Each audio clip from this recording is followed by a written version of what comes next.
Hello students, welcome back to the social class 8, Civics chapter 3. Why do we need a parliament? Do you know what is mean by parliament? Yes, சட்டமன்றம். அதாவது சட்டமன்றம் அப்படின்றது நமக்கு ஏன் தேவை அப்படின்றத பற்றி தான் இந்த லெசனில் பார்க்க போகிறோம். ஓகேவா? Let's see. When India pride ourselves on being a democracy, here we will try and understand the relation between the ideas of participation in the decision making and the need for all the democratic government to have the consist of their citizen. அதாவது நம்ம ஒரு Indians அப்படின்றது ரொம்ப ப்ரௌடாக சொல்லலாம். ஏன் அப்படின்னு பார்த்தோன்னா நம்மளுடைய கண்ட்ரி வந்து என்னென்ன கண்ட்ரி சொல்லுவாங்க, டெமோக்ராட்டிக் கண்ட்ரி அப்படின்னு சொல்லுவாங்க இல்லையா. ஸோ இந்த லெசன் நம்ம என்ன பார்க்க போகிறோம் அப்படின்னு பார்த்தோன்னா அந்த relation between the ideas of participation in decision making. ஓகேவா? ஸோ அதை பற்றி தான் பார்க்க போகிறோம். பார்ட்டிசிபேஷன் அப்படின்றது என்ன? ஓகேவா? நமக்கான லீடரை வந்து நம்ம என்ன பண்ணுறோம் அப்படின்னாக்கா நம்ம தான் வந்து செலக்ட் பண்ணிக்கிறோம் இல்லையா. அவர் என்ன பண்ணுறாரு அப்படின்னாக்கா நிறைய வந்து டிசிஷன்ஸ் மேக் பண்ணுறது, லாஸ் மேக் பண்ணுறாரு இல்லையா. அப்போது நம்மளை யாருமே வந்து ரெஸ்ட்ரிக்ட் பண்ணுறது இல்லை. நீங்கள் வந்து இவங்களை தான் வந்து செலக்ட் பண்ணணும், இவங்கள தான் வந்து ஒரு லீடராக ஏற்றுக்கணும் அப்படின்னு சொல்லிட்டு நம்ம யாருமே ரெஸ்ட்ரிக்ட் பண்ணுறதில்ல. ஆஸ் ஏ இண்டிவிஜுவல் பர்சனுடைய ஒப்பீனியன் தான் என்ன பண்ணுறாங்க, அவங்களுடைய லீடரை செலக்ட் பண்ணுறாங்க. ஓகேவா? அதனால தான் நம்மளுடைய கண்ட்ரி டெமோக்ராட்டிக் கண்ட்ரி அப்படின்னு சொல்கிறாங்க. ஓகேவா? தென் in these elements that together make us a democracy, and this is best experienced in the institution of parliament. In this chapter we will try to see how the parliament enables citizens of India participate in decision making and control the government, thus making it the most important symbol of democracy and the key features of the constitution. அதாவது நம்ம select பண்ணுற ஒரு leader இருக்காங்க இல்லையா, அவங்க எல்லாமே வந்து gather ஆகிற ஒரு பிளேஸ் தான் வந்து என்னன்னு சொல்லுவோம், பார்லிமெண்ட் அப்படின்னு சொல்கிறோம். ஓகேவா? ஸோ இந்த பார்லிமெண்ட்டில் அவங்க என்ன மாதிரியான டிசிஷன்ஸ் மேக் பண்ணுறாங்க, மக்களுக்கு என்ன மாதிரியான டெவலப்மெண்ட்ஸ்லாம் கொண்டு வர்றாங்க அப்படின்னு சொல்லிட்டு டிஸ்கஸ் பண்ணுறாங்க இல்லையா, அந்த பிளேஸ் தான் பார்லிமெண்ட்டுன்னு சொல்லுவாங்க. ஓகேவா? அப்போது அவங்க மேக் பண்ணுற ஒரு நியூ லாஸாக இருக்கட்டும், யூஸ் பண்ணக்கூடிய ஒரு நியூ சிஸ்டம்ஸாக இருக்கட்டும். ஓகேவா? ஸோ இது எல்லாமே வந்து எதுலேருந்து ரூல்ஸ் அண்ட் ரெகுலேஷன் எடுப்பாங்க அப்படின்னு பார்த்தோன்னா கான்ஸ்டியூஷன், அதாவது இந்திய அரசியலமைப்பு சட்டம் அப்படின்னு சொல்கிறாங்க. ஓகேவா? நம்ம டெமோக்ராட்டிக் கண்ட்ரிக்கு ஒரு கீ ஃபீச்சரே என்ன அப்படின்னு தான் பார்த்தோன்னா கான்ஸ்டியூஷன். ஓகேவா? அப்போது அவங்க மேக் பண்ணுற ஒரு லாஸ் எல்லாமே வந்து as per the rules and regulation they get from the constitution. Okay, then இதுதான் வந்து அந்த பார்லிமெண்ட்டோடைய image. Okay, then why should people decide? India, as we know, became independent on 15 August 1947. Preceding this was a long and difficult struggle in which many sections of society participated. People from various backgrounds joined the struggles and they were inspired by the ideas of freedom, equality, participation in decision making. அதாவது நம்மளுடைய India அப்படின்ற country எப்போ independent ஆச்சு அப்படின்னு பார்த்தோன்னா எல்லாருக்குமே ஃபெமிலியராக தெரியும். 15 August 1947, அதாவது நம்ம இண்டிபெண்டன்ட் டே அப்படின்னு சொல்லிட்டு நம்மளுடைய ஸ்கூல் அண்ட் காலேஜில் செலிப்ரேட் பண்ணுறோம் இல்லையா, தட் இஸ் ஓகே. ஸோ அப்போ அந்த இண்டிபெண்ட் அப்படின்றது நமக்கு ஈஸியாக கிடைச்சது அப்படின்னு பார்த்தோன்னா கிடையாது. ஓகேவா? தென் வேரியஸ் பேக்ரவுண்டில் இருக்கக்கூடிய பீப்புள் எல்லாமே வந்து டுகெதர், அதாவது ஜாயின் ஆகி ஸோ லாஸ்ட் ஆஃப் ஸ்ட்ரகிள்ஸ்க்கு அப்புறம் தான் நம்ம என்ன பண்ணோம் அப்படின்னாக்கா நம்ம இண்டிபெண்ட் கண்ட்ரி ஆச்சு அப்படின்னு சொல்கிறாங்க. அப்போ அந்த ஃப்ரீடம் அப்படின்றது நமக்கு ஈஸியாக கிடைக்கல. ஓகேவா? அப்போ அந்த ஃப்ரீடம் அப்படின்றது என்ன அப்படின்னு பார்த்தோன்னா இந்த இண்டிபெண்ட் அப்படின்றது freedom, equality, participation, decision making. அதாவது நம்ம எலெக்ஷன் ஓட் பண்ணி ஒரு பர்சனை செலக்ட் பண்ணுறோம் இல்லையா, இதுவுமே வந்து இந்த இண்டிபெண்ட்டுக்கு அப்புறம் தான் நமக்கு கிடைச்சது அப்படின்னு சொல்கிறாங்க. ஓகேவா? தென் under colonial ruler, the people had lived in fear of British government and did not agree with many of the decisions that they took. But they faced a grave danger if they tried to criticize the decisions. அதாவது இப்போ 1947க்கு அப்புறம் தான் நம்மளுடைய country independent country ஆச்சு. அதுக்கு முன்னாடி வரைக்கும் நம்மளுடைய கண்ட்ரியை வந்து யார் ரூல் பண்ணிக்கிட்டு இருந்தா அப்படின்னு பார்த்தோன்னா பிரிட்டிஷ் கவர்மெண்ட் தான், அதாவது கொலோனியல் ரூலர் அப்படின்னு சொல்லுவாங்க. ஓகேவா? அவங்க ரூல் பண்ணாங்களா அப்படின்னு கேட்டால் நம்மளை ஒரு ஸ்லேவ் மாதிரி தான் வச்சுட்டு இருந்தாங்க. ஓகேவா? ஸோ நமக்குன்னு எந்த ஒரு ஃப்ரீடம் கிடையாது, ஈக்குவாலிட்டி கிடையாது, பார்ட்டிசிபேஷன், டிசிஷன் மேக்கிங், ஸோ இது மாதிரி எதுவுமே கிடையாது. நம்ம ஒரு ஸ்லேவ் மாதிரி தான் ட்ரீட் பண்ணி வச்சுட்டு இருந்தாங்க. அவங்க யூஸ் பண்ணக்கூடிய இம்ப்ளிமெண்ட் பண்ணக்கூடிய லா இருக்கட்டும். ஓகேவா? ஸோ அவங்க ஏதாவது நியூ சிஸ்டம் கொண்டு வராங்க அப்படின்னா, ஸோ இப்போ ப்ரெசன்ட் சுச்சுவேஷனில் ஃபார் எக்ஸாம்பிள் நமக்கு ஏதாவது ஒரு நியூ சிஸ்டம் கொண்டு வராங்க அப்படின்னா அது நமக்கு ஃபேவராக இல்லை அப்படின்னா நமக்கு அப்போஸ் பண்ணி என்ன பண்ணலாம், நம்ம இது வந்து கவர்மெண்ட் தெரிவிக்கலாம். ஓகேவா? நாங்கள் இதை வந்து ஃபாலோ பண்ண மாட்டோம் அப்படின்னு சொல்லிட்டு. ஓகேவா? இதுவே வந்து ஒரு நம்ம ஸ்லேவாக தான் இருந்திருக்கோம், அந்த பிரிட்டிஷ் கவர்மெண்ட் தான் வந்து நம்ம ரூல் பண்ணிக்கிட்டு இருந்திருக்காங்க. அப்போது அவங்க என்ன ஒரு லாஸ் சொன்னாலும் அது எந்த ஒரு டிசிஷன் சொன்னாலும் நம்ம என்ன தான் பண்ணி ஆகணும் அப்படின்னாக்கா ஃபாலோ பண்ணி தான் ஆகணும் அப்படின்னு சொல்கிறாங்க. அதை நம்ம அப்போஸ் பண்ணி கிரிட்டிசைஸ் பண்ணி பேசவே முடியாது. ஸோ அந்த அளவுக்கு அளவுக்கு ரொம்ப டேஞ்சரஸ் ரூலர்ஸ்லாம் இருந்திருக்காங்க அப்படின்னு சொல்கிறாங்க. ஓகேவா? தென் the freedom movement changed this situation. The nationalists began to openly criticize the British government and make demands. As far back in 1885, the Indian National Congress demands the be elected members in the legislature with a right to discuss the budget and ask the questions. The Government of India Act 1909 allowed for some elected representations. So என்ன சொல்லியிருக்காங்க அப்படின்னா, so ஒரு ஸ்டேஜ்க்கு அப்புறம் இப்போ for example நம்மளை வந்து இப்போ நம்ம வீட்டில் நம்மளுடைய பொருள் யாரோ ஒருத்தங்க எடுத்துக்கிட்டு அதை வந்து எனக்கே தர முடியாது, நமக்கே தர முடியாது அப்படின்னு சொல்லும்போது நமக்கு கோவம் வரும் இல்லையா?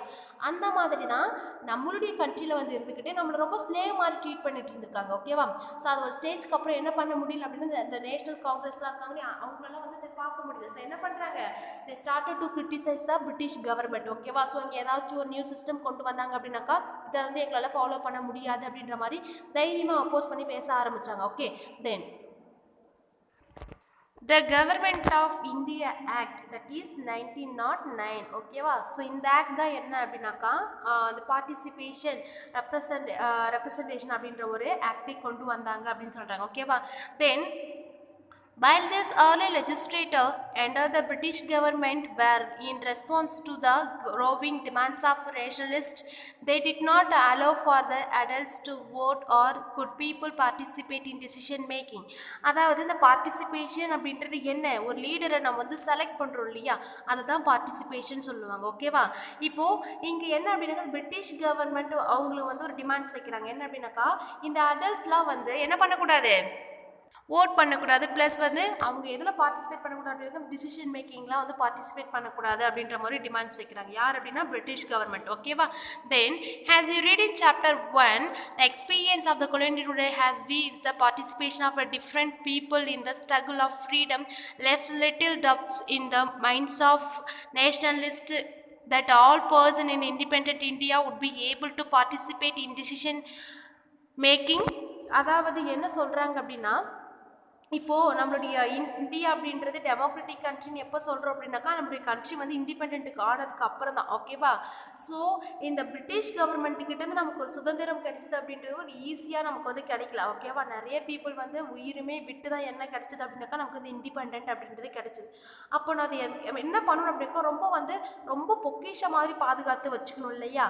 அப்போது இதுக்கப்புறமா தான் நமக்கு என்ன அப்படின்னாக்கா நிறைய ஃப்ரீடம்ஸ் அப்படி எல்லாமே கிடைச்சிது. ஓகேவா? இப்போது டிசிஷன் மேக்கிங், அதாவது டிசிஷன் மேக்கிங் அப்படின்றது என்ன அப்படின்னு பார்த்துக்கோங்களேன். இப்போ பார்லிமெண்ட் அப்படின்றது ஃபார் எக்ஸாம்பிள் ஏ அப்படின்ற ஒரு பார்ட்டின்னு இருக்கு வச்சுக்கோங்களேன், பி அப்படின்ற ஒரு பார்ட்டி இருக்குது. ஓகேவா? இப்போ இந்த சட்டமன்ற தொகுதிகள் சொல்லுவாங்க. ஃபார் எக்ஸாம்பிள் இப்போ ஒரு 10 பிளேசஸ் இருக்குது. ஓகேவா? இந்த 10 பிளேஸ்லையுமே என்ன பண்ணுவாங்க அப்படின்னாக்கா ஏ அவங்களுக்கு கீழே ஒரு 10% இருப்பாங்க, பி அவங்களுக்கு கீழே ஒரு 10% இருப்பாங்க. இவங்களுடைய சார்பாக அங்கே நிற்க வச்சு எலெக்ஷன் நடத்துவாங்க. ப்ளஸ் இது இந்த 10 பிளேஸில் வந்து அதிகமாக யார் வந்து வின் பண்ணுறாங்களோ, அப்போ ஃபார் எக்ஸாம்பிள் ஏ அப்படின்றது ஒரு 8ன்னு வச்சுக்கோங்களேன். ஓகே, பி அப்படின்றது 2 தான் வந்து வின் பண்ணுது அப்படின்னா அப்போ மெஜாரிட்டி யார், ஏ தான். ஓகேவா? ஸோ இவங்க தான் வந்து என்ன அப்படின்னாக்கா ரூல் பண்ணுவாங்க. ஸோ பி வந்து என்ன அப்படின்னாக்கா ஆப்போசிட் பார்ட்டி. ஓகே, ஸோ இவங்க தான் என்ன பண்ணுவாங்க அப்படின்னா டிசிஷன் மேக்கிங் எடுப்பாங்க. இவங்க தான் வந்து பார்ட்டிசிபேஷன்ஸ் அப்படின்னு சொல்கிறாங்க. ஓகேவா? தென் with the coming of independence, we were going to be citizens of the free country. This did not mean that the government could do what it feel like. It means the government had to be sensitive to people needs and the demands. The dreams and the appreciation of the freedom struggle were made current in the Constitution Independent India that laid down the principles of the universal adult franchise. That means that all adult citizens of the country have the right to vote. அதாவது நம்மளுடைய country அப்படின்றது நமக்கு independent கிடச்சதுக்கு அப்புறமா தான் என்ன அப்படின்னா நம்ம வந்து இண்டிபெண்ட்டாகவே இருந்தோம், ரொம்ப சுதந்திரமாகவே இருந்தோம். ஓகேவா? ஸோ அவங்களுக்குன்னு ஒரு சில டிமாண்ட்ஸ் இருக்கும் இல்லையா, தென் ஒரு சில ஆஸ்பிரேஷன்ஸ் இருக்கும் இல்லையா, அதை வந்து என்ன பண்ணுறாங்க அப்படின்னாக்கா ஆஸ் ஏ கவர்மெண்ட் ஒரு நியூ சிஸ்டம் கொண்டு வராங்க. என்ன அப்படின்னா இதுக்கு முன்னாடி வரைக்கும் இந்த அடல்ட்ஸ் அப்படின்றவங்க ஓட்டிங் ரைட்ஸே கிடையாது. அவங்கன்னா ஓட் பண்ணி ஒரு ரூலர் வந்து செலக்ட் பண்ணணும் அப்படின்னு சொல்லிட்டு சொல்லவே இல்லை. யார் அப்படின்னாக்கா பிரிட்டிஷ் கவர்மெண்ட். ஓகேவா? ஸோ நம்ம இண்டிபெண்டன்ட் கிடைச்சதுக்கப்புறம் என்ன பண்ணுறாங்க அப்படின்னாக்கா கான்ஸ்டியூஷன் ஆஃப் இண்டிபெண்டன்ட் இந்தியா, தென் இந்த கான்ஸ்டியூஷன் ஆஃப் இந்தியாவில் என்ன சொல்கிறாங்க அப்படின்னாக்கா யூனிவர்சல் அடல்ட் ஃப்ரான்ச்சைஸ், அதாவது யுஏஎஃப் அப்படின்னு சொல்லுவாங்க. ஓகேவா, யுஏஎஃப், யூனிவர்சல் அடல்ட் ஃப்ரான்ச்சைஸ் அப்படின்னு சொல்லுவாங்க. அதாவது இந்த அடல்ட் சிட்டிசன் இருக்காங்க இல்லையா, அவங்க எல்லாருமே ஓட் பண்ணி அவங்களுடைய லீடரை செலக்ட் பண்ணலாம் அப்படின்ற ஒரு நியூ சிஸ்டம் கொண்டு வந்தாங்க. ஓகேவா, ஸோ இது வந்து ஆஃப்டர் இண்டிபெண்டன்ஸ்க்கு அப்புறம் தான். ஓகேவா, இப்போ இது என்ன பண்ணலாம் அப்படின்னாக்கா, இப்போ ஒரு லீடர் நம்ம செலக்ட் பண்ணுறோன்னு வச்சுக்கோங்களேன், ஒவ்வொரு இண்டிவிஜுவலுக்குமே யார் வந்து செலக்ட் பண்ணால் நல்லா இருக்கும்னு அவங்களுக்கு தோணுதோ அவங்களுக்கு ஃபேவராக இருக்கக்கூடிய பர்சனை செலக்ட் பண்ணலாம். ஸோ யாருமே வந்து என்ன பண்ண முடியாது, நீங்கள் ஏன் வந்து அவங்க செலக்ட் பண்ணீங்கன்னு கேட்க முடியாது, நீங்கள் அவங்க தான் செலக்ட் பண்ணணும் அப்படின்னு சொல்லிட்டு நம்ம யாருமே ரெஸ்ட்ரிக்ட் பண்ண முடியாது. இந்த ஒரு ஃப்ரீடம் தான், it is the simple of the democratic country அப்படின்னு சொல்கிறாங்க. ஓகேவா, அப்போது யுஏஎஃப், யூனிவர்சல் அடல்ட் ஃப்ரான்ச்சைஸ் சொல்லிட்டேன். அப்போ இந்த அடல்ட்டுன்னு சொல்லியாச்சு. ஸோ அது எந்த ஏஜ் அப்படின்னு பார்த்தோன்னா 18 இயர்ஸ் யார் வந்து அட்டென்ட் பண்ணிட்டாங்களோ, ஓகேவா, அந்த பர்சன் எல்லாருமே வந்து the people have the right to vote. Okay, then people and their representatives. The takeoff point for a democracy is the idea of the consist, that means the desire approved by the participations of people. It is the decision of people that creates democratic government and that decides about the functioning. The basic idea in this kind of democracy is the individual or the citizens is the most important person, and that the principal and the government as well as other public institution need to have the trust of the citizens. அதாவது இப்போ நம்ம ஒரு லீடரை வந்து select பண்ணுறோன்னு சொன்னோம் இல்லையா, so அவங்க வந்து என்ன பண்ணணும் அப்படின்னாக்கா, பீப்புளுடைய டிசையர், அதாவது அவங்களுக்கு ஃபேவராக பண்ணணும். ஓகேவா, ஸோ அவங்க எந்த நம்பிக்கையில் வந்து அவங்களை லீடராக செலக்ட் பண்ணுறாங்க அப்படின்னு பார்த்தோன்னா, ஸோ இவங்க வந்தால் வந்து நமக்கு வந்து கரெக்டாக இருக்கும், இவங்க எல்லாமே நமக்கு ஃபேவராக பண்ணுவாங்க அப்படின்ற ஒரு தாட்டில் தான் அவங்க ஓட் பண்ணுறாங்க. அப்போது இவங்களுக்கு தேவையான அந்த பேசிக் அம்யூனிட்டிஸ்லாம் இருக்குது இல்லையா, அது எல்லாமே ஃபுல்ஃபில் பண்ண வேண்டியது யாருடைய பொறுப்பு அப்படின்னு பார்த்தோன்னா ஆஸ் ஏ ரெப்ரசன்டேட்டிவ். ஓகேவா, ஸோ இவங்களுக்கு ஏதாவது ஒன்று பண்ணலை அப்படின்னாக்கா, ஸோ இவங்க people have a rights to ask the question to the representative. ஓகேவா, த நெக்ஸ்ட் ஒன், இப்போது ஒவ்வொரு இண்டிவிஜுவல் அதாவது சிட்டிசன் ஒவ்வொருத்தவங்களுமே வந்து ரொம்ப முக்கியம் அப்படின்னு சொல்கிறாங்க. ஓகேவா, இப்போது ஒவ்வொரு ஓட்டுமே வந்து என்ன ரொம்ப இம்பார்ட்டன்ட், ரொம்ப வேல்யூபிள் ஒன் அப்படின்னு சொல்கிறாங்க. இப்போது ஆஸ் எ கவர்மெண்ட் இந்த பப்ளிக் இன்ஸ்டியூட்னு வச்சுக்கோங்களேன், எல்லா பப்ளிக் இன்ஸ்டியூட்லுமே ஒரு சிங்கிள் பர்சன் அப்படின்றது ரொம்ப முக்கியம் அப்படின்றத மனசில் வச்சுக்கணும். ஓகே, ஒரு சிங்கிள் ஓட்டு தானே அப்படின்னு சொல்லிட்டு யாருமே என்ன பண்ண முடியாது, டிஸ்கரேஜ் பண்ண முடியாது. அப்போது ஒவ்வொரு இண்டிவிஜுவலுமே என்ன பண்ணணும், டேக் அப் பண்ணணும் அப்படின்னு சொல்கிறாங்க. ஓகேவா, the next one, as a select பண்ண ஒரு லீடர் என்ன பண்ணணும் அப்படின்னாக்கா, மக்களுக்கு எப்பவுமே வந்து லாயலாக இருக்கணும், ஒரு ட்ரூத்தாக இருக்கணும் அப்படின்னு சொல்கிறாங்க. தென் how does the individual give approval to the government? One way of doing so, as you read, is through the election. People would elect their representative to the parliament. Then one group from among these elected representative forms of government. The parliament, which is made up of all representative together, control the guidance of government. In this sense, people through their chosen representative form the government and also control it. அதாவது இப்போ இந்த parliament அப்படின்றது அங்கே யார் இருப்பாங்க பார்த்தேன், இப்போ பார்த்தோம் இல்லையா, ஏ அண்ட் பி ரெண்டு பார்ட்டி இருக்காங்க அப்படின்னா, அந்த ஏ அப்படின்றவங்க 8 பிளேஸில் வின் பண்ணியிருக்காங்க, பி அப்படின்றது 2 பிளேஸில் தான் வின் பண்ணியிருக்காங்க அப்படின்னு பார்த்தோன்னா, தென் ஏபிசி இந்த மாதிரி நிறைய போகும். ஓகேவா, மோர் தென் 2க்கு மேலே நிறையவே போயிட்டுருக்கும். ஓகேவா, நான் for example A and B மட்டும் சொல்லியிருக்கேன். ஓகேவா, இப்போது இந்த ரூலிங் பார்ட்டி இருக்காங்க இல்லையா, இதில் வந்து யார் வந்து இவங்களாவே செலக்ட் பண்ணி ஒரு லீடரை வந்து கொடுப்பாங்க. ஓகேவா, ஸோ இவங்களுக்கு ஒரு லீடர் இருப்பாங்க. இப்போது இந்த பார்லிமெண்ட்டில் 2 சைட்ஸில் என்ன பண்ணியிருப்பாங்க அப்படின்னாக்கா, அந்த ரூலிங் பார்ட்டி இருப்பாங்க, ஆப்போசிட் பார்ட்டி இருப்பாங்க. ஓகேவா, இந்த பார்லிமெண்ட்டில் என்ன தான் டிஸ்கஸ் பண்ணுறாங்க அப்படின்னு பார்த்தோன்னா, மக்களுக்கு வந்து என்ன மாதிரியான நியூ சிஸ்டம்லாம் கொண்டு வரலாம், என்ன மாதிரி லாஸ்லாம் வந்து கொண்டு வரலாம் அப்படின்னு சொல்லிட்டு ரூலிங் பார்ட்டி சொல்லுவாங்க. ஓகேவா, ஸோ இந்த ரூலிங் பார்ட்டி சொல்கிறது மக்களுக்கு ஃபேவராக இருக்காது அப்படின்னு பி பார்ட்டிக்கு தோணுது அப்படின்னாக்கா, இவங்க இதை அப்போஸ் பண்ணி பேசலாம் அப்படின்னு சொல்லிட்டு சொல்கிறாங்க. ஓகேவா, தென் அப்போது அவங்க செலக்ட் பண்ணுற அந்த லீடர் என்ன பண்ணணும், மக்களுக்கு எப்போவுமே வந்து ஒரு லாயலாக இருக்கணும் அப்படின்னு சொல்கிறாங்க. ஓகேவா, தென் த above idea of participation has been an important theme in the class sixth and the seventh social and the political life textbook. You are familiar with the new representative or the chosen at the different levels of government. Let us recall these ideas by doing the following exercise. அதாவது நம்மளுடைய sixth and seventh ஸ்டாண்டர்ட்லேயே பார்த்துருப்போம் இல்லையா, ஒரு ஒரு ரூலரை வந்து நம்ம எப்படி, அதாவது ரெப்ரசன்டேட்டிவ் நம்ம எப்படி செலக்ட் பண்ணுறோம், ஸோ அவங்க வந்து என்னென்ன ப்ரொசீஜர்ஸ்லாம் இருக்குது, ஸோ அவங்க வந்து மக்களுக்கு என்ன மாதிரியான ஒர்க்லாம் பண்ணணும் அப்படின்றத பற்றி நம்ம சிக்ஸ்த் அண்ட் செவன்த் ஸ்டாண்டர்ட்லேயே பார்த்துருப்போம். ஓகேவா? தென் இன்னும் டீட்டெயில்டாக தான் நம்ம இந்த லெசனில் பார்க்க போகிறோம். ஓகேவா?